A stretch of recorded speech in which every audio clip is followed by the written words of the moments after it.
જમ્મુ કાશ્મીરના પહેલગામમાં આતંકીઓએ ધર્મ પૂછીને ગોળી મારી 27 લોકોને હત્યા કરી છે, જેને લઈ ઠેર ઠેર લોકોમાં આક્રોશ ફેલાયો છે. આતંકવાદીઓનો વિરોધ નોંધાવી રોષ વ્યક્ત કરવામાં આવી રહ્યો છે. ત્યારે યાત્રાધામ અંબાજીમાં પહેલગામમાં થયેલા આતંકવાદી હુમલાના વિરોધમાં આતંકવાદના પુતળાનું દહન કરવામાં આવ્યું હતું અને હુમલામાં માર્યા ગયેલા લોકોને શ્રદ્ધાંજલિ આપવામાં આવી હતી. સમગ્ર દેશમાં આતંકવાદીઓ દ્વારા કરવામાં આવેલ 27 વ્યક્તિઓના નરસંહારને લઈને ભારે રોષ વ્યાપી રહ્યો છે. ત્યારે યાત્રાધામ અંબાજીમાં બજરંગ દળ અને વિશ્વ હિન્દુ પરિષદના કાર્યકરો દ્વારા આતંકવાદના પુતળાનું દહન કરવામાં આવ્યું હતું અને ભારત દેશને આતંકવાદ મુક્ત કરવા સૂત્રોચ્ચાર કરાયા હતા. તો આ કાર્યકરો દ્વારા ઇસ્લામી આતંકવાદ ખતમ કરવા ઉગ્ર માંગ સાથે સૂત્રોચ્ચાર કરી દેશભક્તિના નારા પણ લગાવવામાં આવ્યા હતા.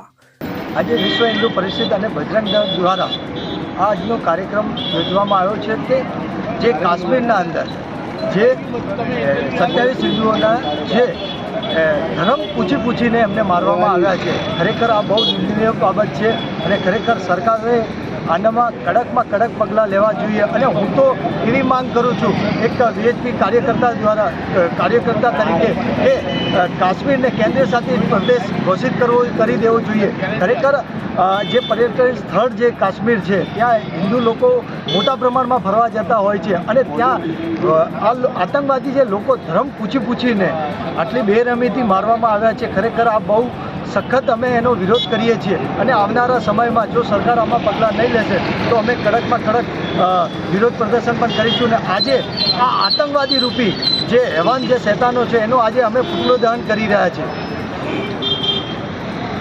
આજે અમે પુતળા દહનનો કાર્યક્રમ કર્યો છે આતંકવાદી વિરુદ્ધ. ગઈકાલે જમ્મુ કાશ્મીરમાં પહેલગામમાં જે આપણા 27 ભારતીયોને ત્યાં ધર્મ પૂછીને મારી નાખ્યા, તે બહુ દુઃખની બાબત છે અને ભારત સરકાર જોડે અમારી એક જ માંગ છે કે આ આતંકવાદ મુક્ત ભારત બનાવે. અરવિંદ અગ્રવાલ સાથે CN24 ન્યૂઝ અંબાજી.